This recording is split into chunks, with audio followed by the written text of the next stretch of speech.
coisas são muito sérias no que diz respeito à Amazônia, né?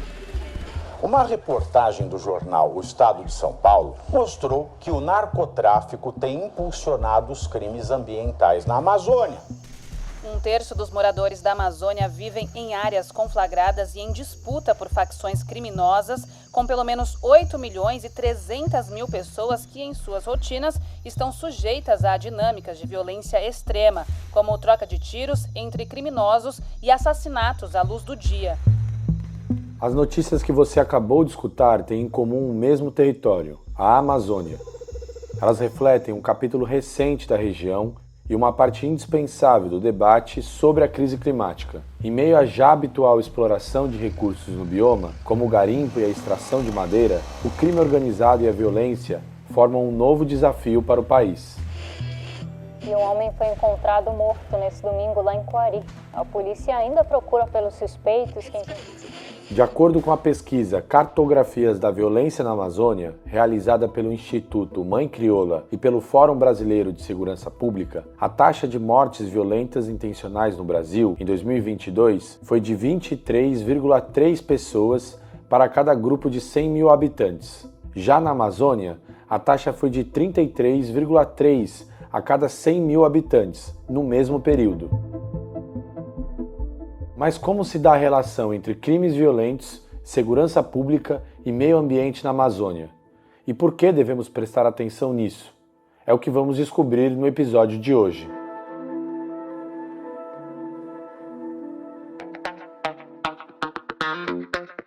Potencialize a Alma Preta, seja um aliado ou aliada da mídia negra no jornalismo investigativo e independente.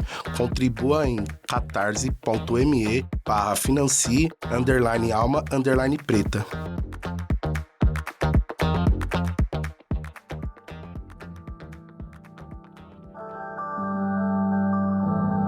Eu sou Pedro Borges, editor-chefe da Alma Preta Jornalismo, e este é um episódio especial do Papo Preto, diretamente de Dubai, nos Emirados Árabes.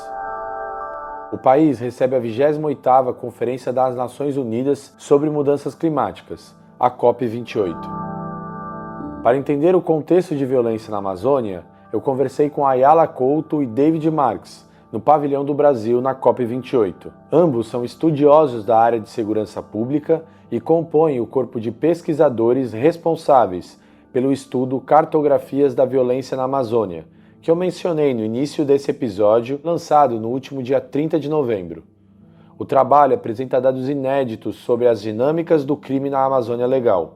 Para começar, o Ayala fez um panorama dos resultados do estudo, a partir de alguns temas-chave para entender a violência na Amazônia. O Cartografias da Violência na Amazônia, segunda edição, ele é resultado de um conjunto de informações que foram levantadas ao longo de um ano, mas o projeto é uma continuidade do projeto anterior, que é o volume 1, e a diferença desse relatório lançado agora recentemente para o relatório anterior, e que nos chamou a atenção, é o fato de que agora nós conseguimos então contabilizar a expansão de facções criminosas para os territórios dos estados da Amazônia Legal, considerando sobretudo o fato de que há uma migração desses grupos, sobretudo para as áreas de fronteira, o que significa dizer que há um interesse em controlar essa fronteira para poder articular a comercialização dos produtos ilícitos que pela fronteira entram e saem, né, mas principalmente a droga que entra. Ao mesmo tempo também que há uma aproximação desses grupos com as áreas que historicamente já viviam sob conflitos, sobretudo conflitos fundiários, né? Então, nós temos uma questão na Amazônia, que ela é histórica, que é a questão fundiária. Então, o conflito fundiário, ele marca parte da história de formação da Amazônia. E quando você tem a questão fundiária relacionada à expansão do desmatamento, vilagens de terra e agora a chegada das facções, você tem uma dinâmica de violência que ela acaba sendo muito complexa. Ou seja, não é mais apenas um fator determinante para a violência, mas vários fatores que, atuando de forma sobreposta, acaba levando drasticamente as taxas de homicídios. Chegar no resultado de pesquisa e observar que nós temos aí 22 grupos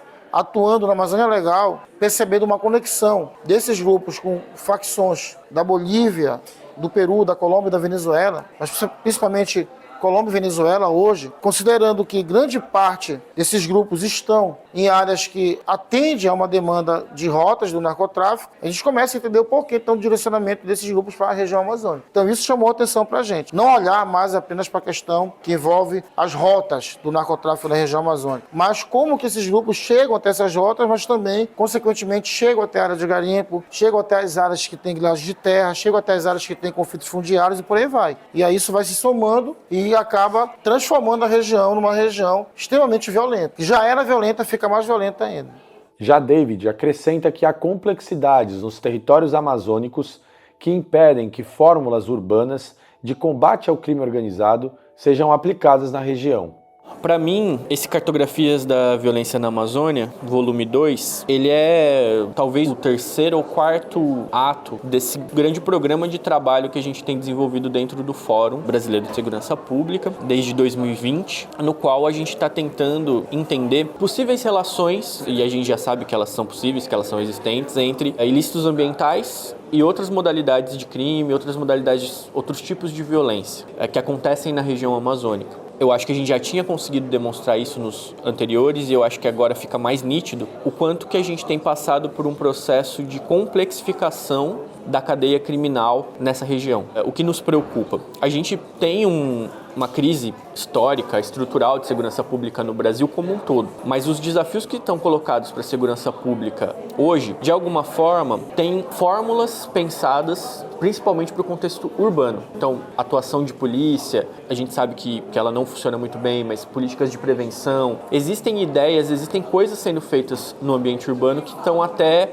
algumas dando bons resultados em algumas partes do país. Só que essas fórmulas pensadas para o urbano, elas não funcionam da mesma forma para a região amazônica, porque existem outras configurações que precisam ser levadas em consideração. Então, por exemplo, a gente tem a maior parte da população amazônica vivendo em cidades, mas a gente tem muitos municípios e uma população considerável vivendo em áreas rurais, que no caso da Amazônia quase sempre são áreas florestais. Além disso, a gente tem uma grande quantidade de áreas de proteção especial, né? Sejam territórios indígenas, territórios quilombolas, áreas de proteção ambiental e assim por diante. Então, esse arranjo federativo, né, que envolve terras federais, estaduais e tal, colocam outros desafios para além da própria geografia do território, que tem muito a ver com hidrografia, com trajetos aéreos, grandes distâncias e assim por diante. Então, a gente tem chamado a atenção para a necessidade de pensar um modelo de segurança pública que leve em consideração as especificidades dessa região para que inovações possam surgir. A gente está aqui na COP dizendo que o Brasil precisa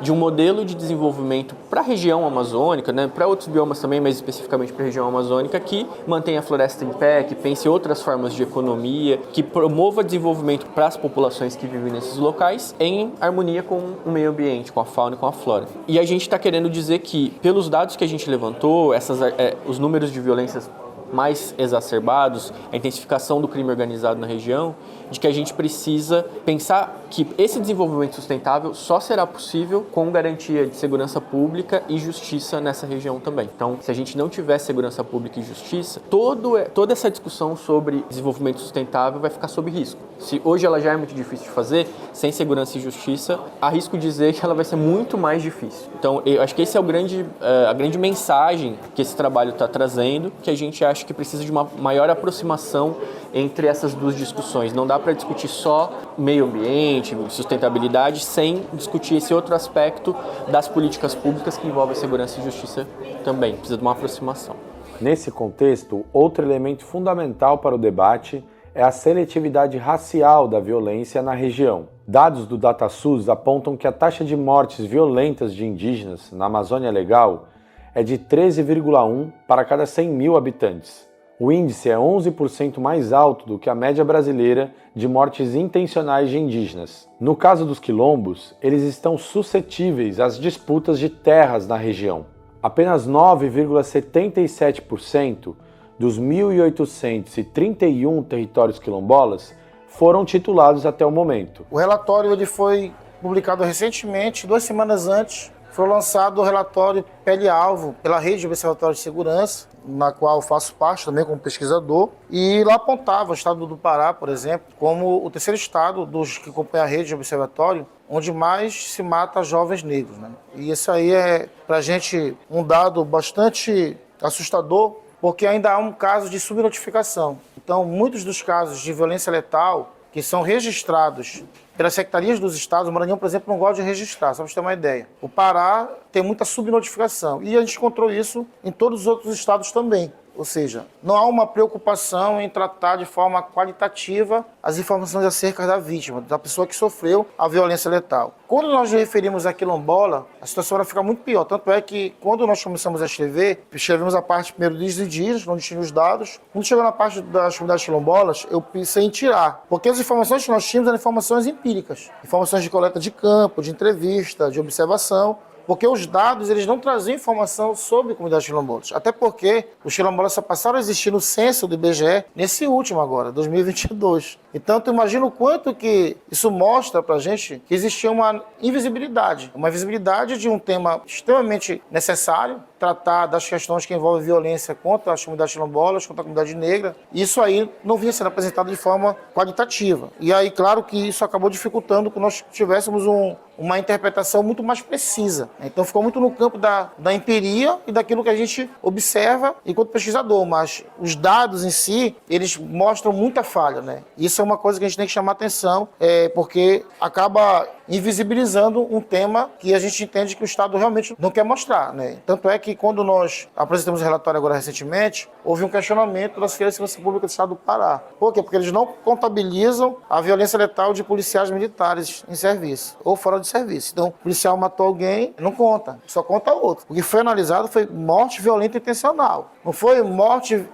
violenta intencional, o resultado de crime, por exemplo. Não foi isso. E esse dado ele foi questionado. Então, o que a gente percebe, que é um tema que não está no relatório, mas vai aparecer nos próximos trabalhos, é a relação que estabelece entre a violência que as comunidades indígenas e as comunidades quilombolas sofrem relacionados ao racismo ambiental. E quando eu falo racismo ambiental, eu não estou falando apenas da questão que envolve a expansão das facções, ou a expansão do setor madeireiro, da agropecuária, da questão fundiária, não. Eu estou falando também dos grandes investimentos, dos grandes projetos desenvolvimentistas, sobretudo de mineração também, que acabam contribuindo para uma reprodução de uma lógica extremamente perversa de acumulação de capital, que gera poluição dos rios, que gera desterritorialização de comunidades, que promove crimes ambientais que eles chamam de acidentes. Nós temos vários exemplos no Pará do que empresas mineradoras já promoveram em termos de crimes ambientais que eles colocam como acidentes. Nós temos em Barcarena hoje 22 comunidades comprometidas com o transbordamento de uma barragem de mineração. E entre elas nós temos ali 4 comunidades quilombolas que foram diretamente afetadas. E essas comunidades até hoje sofrem os transtornos desse problema que aconteceu em 2017. Né? E aí quando você não vê o Estado, né, os municípios e toda uma estrutura de justiça que possa amparar essas populações, você consegue enxergar a lógica do racismo ambiental aí. Então, quando você tem racismo institucional, racismo estrutural e o racismo ambiental, os três conectados dentro de uma estrutura de poder, você percebe o quanto que, de certa forma, toda essa análise que nós fizemos, ela ainda não chega a explicar os detalhes de toda a relação de violência que as populações sofrem, que é resultado dessa lógica racializada.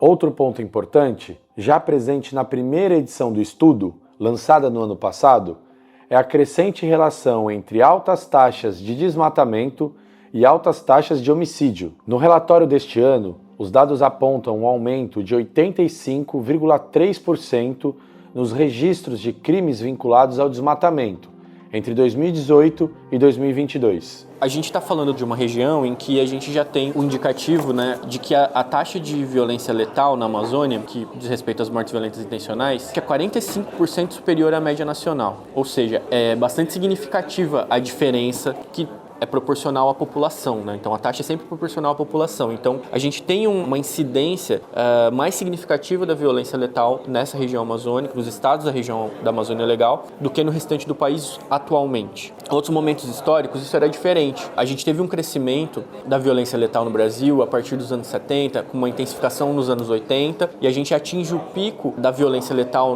na região sudeste, por exemplo, que era a principal região que contribuía para a taxa de homicídios no Brasil, entre os anos 90 durante os anos 2000. A gente tem esse crescimento no Sudeste, regiões como Nordeste, região Norte, eles não despontavam como regiões violentas. A gente não tinha essa visão. O que acontece é que os estados do Sudeste passam a reduzir sua violência a partir dos anos 2000, por motivos diversos. A gente tem esse fenômeno de redução no estado de São Paulo, que é o mais significativo, no Rio de Janeiro, Minas Gerais também, Espírito Santo, que já foi um dos estados mais violentos do Brasil. Então você tem essa redução no Sudeste, ao mesmo tempo que a gente vê um crescimento na região, começa a ver um crescimento na região Nordeste. O Centro-Oeste tem ali chama um pouco a atenção, mas quem mais chamou a atenção nos anos 2000, 2010 foi a região Nordeste. Então a gente viu o florescimento, né, o desenvolvimento de facções criminosas que puxaram muito para cima essa dinâmica da violência letal. E agora, mais recentemente, a região norte tem chamado essa atenção. Não é exatamente uma novidade que a região amazônica tenha uma pressão pelos crimes ambientais. A gente geralmente associa isso com o desmatamento. No passado se falava do arco do desmatamento.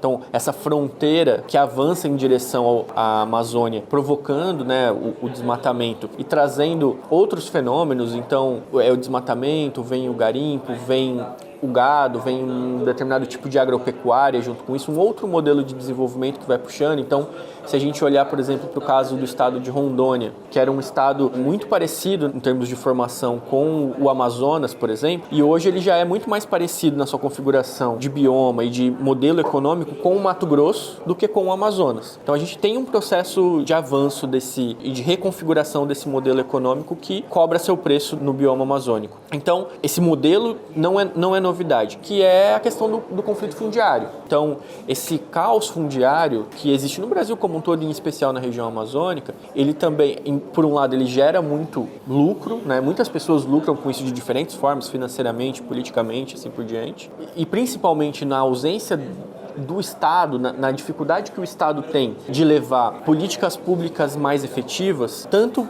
do ponto de vista de modelo de desenvolvimento, de alternativas econômicas para a população, nesses diferentes locais, que façam sentido para elas, assim como outras políticas públicas, das mais diversas, as mais básicas, desde segurança, como a gente vem falando, quanto, enfim, assistência social, educação, saúde, assim por diante, acaba permitindo que se configure um cenário no qual a gente tem o fortalecimento desses poderes e dessas atividades de grupos privados. Quando a gente olha para o perfil dos municípios, do ponto de vista da taxa de homicídios, a gente tem percebido que os municípios que têm taxas mais altas e em crescimento são os municípios rurais florestais, atualmente. Ou seja, são municípios menores, são municípios do interior da região amazônica. O que nos indica um certo processo de interiorização da violência nessa região. Então, grupos que se articulam criminalmente para diferentes tipos de atividades vão se apossando, né, enfim, exercendo influência sobre rotas, às vezes são rotas hidroviárias, às vezes são rotas aéreas, às vezes são terras federais, terras de proteção. Com isso, quando são grupos associados ao narcotráfico, por exemplo, levam também a questão do consumo, do uso abusivo das drogas para comunidades vulneráveis. Então, a gente tem diversos relatos, por exemplo, da juventude indígena que não tinha esse problema com drogadição, coisas como cocaína, por exemplo. E isso passa a ser mais intensivo, então isso tem gerado uma preocupação. A gente participou de um evento com a Secretaria Nacional de Drogas, que essa é uma grande questão hoje, como fazer para fazer frente a esse avanço do narcotráfico no sentido da drogadição também, que tem prejudicado, afetado muito essas comunidades. E, por outro lado, tem gerado isso. Quem ousa se opor a um determinado controle militarizado, enfim, armado, de determinados territórios, de determinadas rotas, ou quando há disputa por esses territórios e por essas rotas, a gente acaba tendo um crescimento da taxa de homicídios. Então, eu acho que a violência letal é uma das formas que a gente tem para captar onde os conflitos sociais, esses conflitos que eu narrei, estão se dando de forma mais intensiva e onde o Estado tem mais dificuldade de atuar. Então, associando esse debate mais estrutural do Brasil e dessa região com esse fenômeno mais recente do narcotráfico, das facções que estão se articulando, se sobrepondo a essas outras modalidades de legalidades ambientais, a gente tem esse cenário da Amazônia atualmente. Nesta edição da COP28, além da subrepresentação de grupos estratégicos para essa discussão, é possível notar como a relação entre o crime organizado e a crise climática na Amazônia ainda é pouco discutida. Para o Ayala, não é possível alcançar soluções sem enfrentar esse debate. Até porque eu defendo a tese de uma cooperação internacional que envolva os países da América do Sul. Os países que também têm seu território Amazônia porque enfrentam problemas comuns. Claro que em dinâmicas diferentes e com intensidades diferentes, mas Colômbia, Bolívia, Peru, o Brasil, Guiana e Suriname, que são aqueles que têm Amazônia, mas são países que têm problema com o tráfico de drogas, com garimpo ilegal, com desigualdade, com pobreza, com problemas ambientais e precisam unir esforços para construir uma agenda coletiva e uma agenda regional. Quando eu falo regional, eu estou me referindo à região amazônica como um todo. Nesse caso, estou falando de Panamazônia. É importante destacar também que o conceito de crime organizado não está restrito apenas à questão do narcotráfico. Quando nós tínhamos grupos empresariais articulando contrabando de madeira que saía daqui de Santarém para ir para Miami e com influência de senadores, de políticos importantes do estado do Pará e do Amazonas, isso é uma modalidade de organização criminosa. E o que tornou muito mais complexo o problema é o fato de que esses grupos hoje estão conectados com o narcotráfico. Na verdade, Pedro, há muito tempo já existia essa relação, só que agora que a gente começou a demonstrar. Eu lembro de um artigo que eu publiquei em 2019, que em um dos parágrafos do artigo eu já colocava essa discussão, porque a gente já visualizava naquele momento. Só que nos últimos anos, com muito mais intensidade, é óbvio que a gente vai considerar a fragilidade das políticas ambientais dos últimos anos promoveram muito isso, mas tu entender hoje que a zona de garimpo, que tem um armamento, essa arma entra pela fronteira, pela Venezuela, pela Colômbia, e vai atender a um grupo miliciarizado ali para dominar o garimpo, ou a um grupo ligado a uma facção, como aconteceu em Roraima.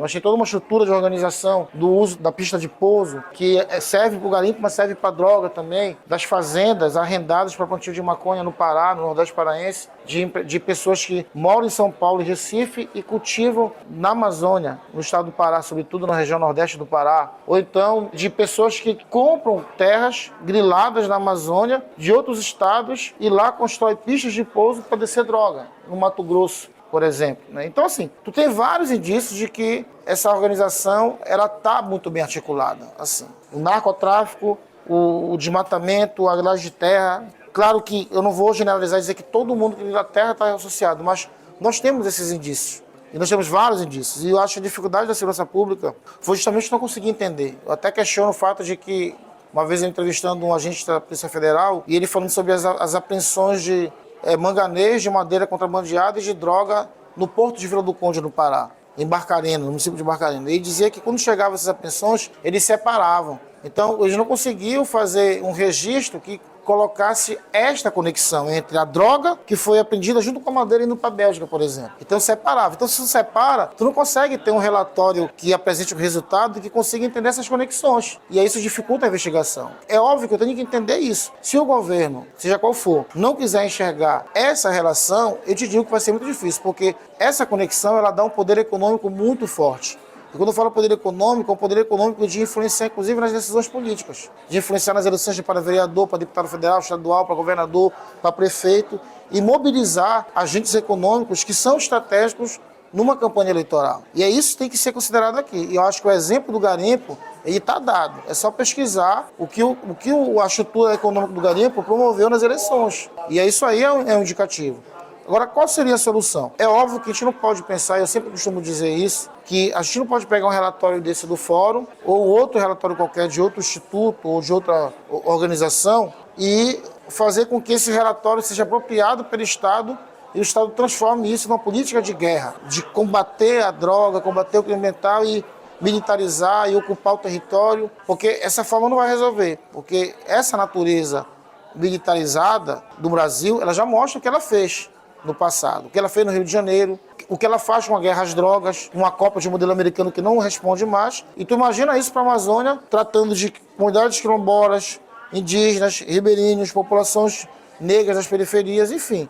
O quanto que isso seria prejudicial para entender uma política de violência que pode reproduzir uma lógica de morte, né? Uma necropolítica. E aí, qual seria a solução? A primeira questão é repensar a política de droga no Brasil. Isso não é um debate simples. Tem que pensar porque as facções se expandem a partir do sistema penitenciário para a Amazônia. E isso foi muito bem destacado já. Segundo, tem que ter essa cooperação entre os estados. Quando falo cooperação, não só na lógica da segurança pública, mas no desenvolvimento regional. Se eu vou tirar o garimpo, que é o terceiro ponto, o que eu vou colocar no lugar? Eu tenho que dar alternativas. E quando eu falo alternativas, é pensar num pacto federativo que possa unir União, estados e municípios com o intuito de apresentar um modelo que seja mais aceito do ponto de vista sustentável e, ao mesmo tempo, inclusivo. Eu tenho que reduzir as desigualdades. Quarto ponto, é preciso pensar o que não deu certo. Ou seja, eu tenho modelos de desenvolvimento que não deram certo. É importante continuar com eles ainda? Acho que tem que pensar dessa forma. E quando eu falo que é o quinto ponto, de natureza preservada com a população dentro, é pensar em alternativas a partir da relação dessa sociedade com a natureza. Nós perdemos uma grande figura intelectual do movimento quilombola, e que ele dizia que uma frase importante que ele falava, o Nego Bispo, que era assim: enquanto você, ou alguém que aprendeu com você, está ensinando, passando para frente o nosso conhecimento, eu estarei vivo, mesmo enterrado. Mas se você deixar de ensinar o que eu lhe ensinei, eu estarei enterrado, mesmo que esteja vivo. A minha vida está nas suas mãos. Você agora é responsável pelo meu viver. Então, isso é relação com a ancestralidade, meu querido. E é um pouco disso. Acho que é preciso aprender com ancestralidade. Não falar de educação ambiental, mas de relação ambiental, como ele defendia. Não falar de desenvolvimento, mas de envolvimento, que são coisas que os povos da floresta há muito tempo fazem. Então, não é a universidade ou o governo que tem que levar e ensinar esses povos, mas são esses povos que têm que ensinar para a universidade, para o governo, o que eles têm de melhor na relação com a natureza e a partir daí pensar nesse modelo alternativo e criar um sistema de proteção que de fato garanta aquilo que o David falou aqui, a justiça social e principalmente os direitos territoriais. Não existe um policiamento no Rio, seja tenta-se fazer, mas nas proximidades das cidades. Só que existe uma grande distância entre uma cidade e outra que tem um vazio de todas as forças de segurança. Então essas pessoas aproveitam desse vazio para tentar praticar furtos, roubo. Nós acreditamos que sejam oportunistas. Essa voz que você ouve é do delegado da Polícia Federal, Marcos Vinícius Meirelles, em entrevista para o Jornal da Record, em março de 2017. Na época, o agente de segurança já apontava outro desafio para o território: a capacidade de monitoramento e investigação dos órgãos de segurança pública. Os dados do relatório Cartografias da Violência na Amazônia apontam que cada policial militar é responsável, em média, pelo patrulhamento de 83 km² da região. O número é alto se compararmos com a média do Brasil, onde cada policial militar cobre uma área de 21 km². Acho que a gente tem um exemplo da pesquisa de campo que a gente fez na região do sudoeste do Pará, na Bacia do Tapajós, no município de Jacareacanga, por exemplo. Em algumas áreas adjacentes ao município de Jacareacanga, ou mesmo a região ali da chamada rodovia Transgarimpeira, Creporizinho, Creporizão, Moraes de Almeida, em algumas dessas regiões, a única estrutura do Estado ali naquele local é um posto de policiamento destacado da Polícia Militar, que tem ali um número mínimo de policiais militares, que é quem representa o Estado e faz ali um conjunto de atividades de segurança e justiça, porque não tem outra coisa. E eu acho que isso ilustra o ponto que eu trouxe na minha primeira fala, que era justamente o quê? A gente tem um modelo de segurança pública que é pensado para o ambiente urbano, majoritariamente. E mais do que isso, mesmo quando a gente olha para o restante do Brasil, o arranjo federativo já traz um conjunto de dificuldades para a atuação das nossas instituições de segurança. Ou seja, se a gente for restringir o debate ao narcotráfico, a gente está falando hoje de facções criminosas que, se organizam a partir das prisões, praticamente como um subproduto de uma política criminal e penitenciária insuficiente e, na verdade, contraprodutiva. Ou seja, o Estado, a sua organização, contribuiu para o desenvolvimento desse modelo de crime organizado, levou ele para regiões onde as relações não se davam dessa forma. E mais do que isso, hoje, esses grupos, uma vez fortalecidos, legitimados e empoderados econômica e até militarmente, não respeitam as mesmas divisões, as divisas estaduais ou até mesmo as fronteiras do país com os outros países. Então, a atuação das polícias brasileiras leva em consideração essas divisas. Então, a gente tem que pensar em maneiras inovadoras de lidar com isso no Brasil como um todo. E quando a gente fala da Amazônia, a Amazônia em particular. Então, por exemplo, outro exemplo da nossa pesquisa de campo é o seguinte: quando você vai ali para o sul do Amazonas, a região do sul do Amazonas, que tem Humaitá, Lábrea, é uma região localmente muito mais conectada com Porto Velho, em Rondônia, do que com o restante do Amazonas, do que com Manaus, por exemplo, que é muito mais distante. A única instituição que conseguiu fazer um desenho que aproxima essas duas regiões, que são estados diferentes, é a Polícia Federal. A Polícia Federal, que é sediada em Porto Velho, tem atuação no sul do Amazonas também, nesses municípios, porque é muito mais próximo para chegar. Todas as outras instituições, elas respondem, então o Amazonas é daqui para cima, então tudo que se faz nessa região vai reportar a Manaus, que tem uma distância territorial, é muito mais difícil de chegar, muito mais longe, muito mais difícil fixar a população ou os servidores públicos naquele lugar. Então, a gente precisa de novos arranjos e isso só vai ser possível pensando a construção dessas regiões, arranjos que o Estado de política pública que levem em consideração as regiões que já existem, as relações sociais que já existem nesse contexto. Então, assim, quais são as regiões que existe uma circulação maior de pessoas, pensar estratégias de fixação de efetivo que não seja exatamente você mandar a pessoa, ela vai ficar 2 anos lá. Ela, no último dia, ela vai sair, ela não vai nem encontrar a pessoa que vai substituir ela, então não tem uma transmissão de conhecimento institucional para atuação naquela região. Uma nova pessoa vai chegar, vai querendo só passar 2 anos e depois ir embora para uma outra região mais urbanizada, para uma outra região do país. Então, a gente tem vários desafios e hoje a gente precisa inovar para oferecer essas soluções, principalmente do ponto de vista de políticas públicas.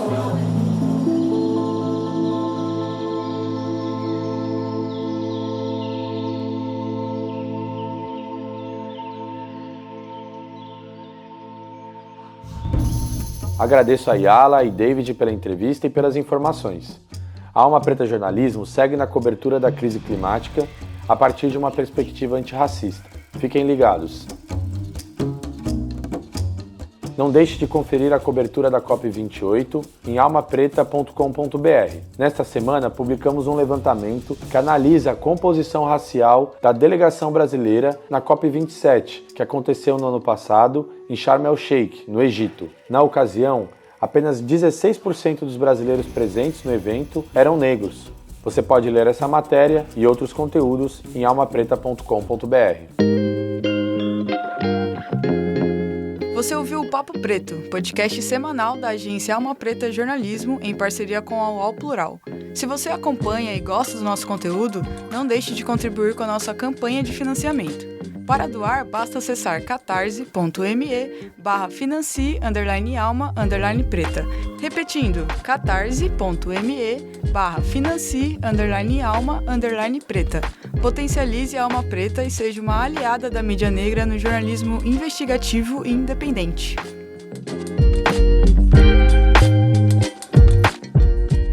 Este episódio teve direção, edição e roteiro de Vinícius Martins, apresentação e produção de Pedro Borges. Os áudios de notícias e estações que você ouviu foram retirados de Rádio Band News FM, Jovem Pan News, Rede Amazônica, AiaCast e TV Record. Não deixe de acompanhar as produções da Alma Preta Jornalismo no site almapreta.com.br e redes sociais. Até a próxima!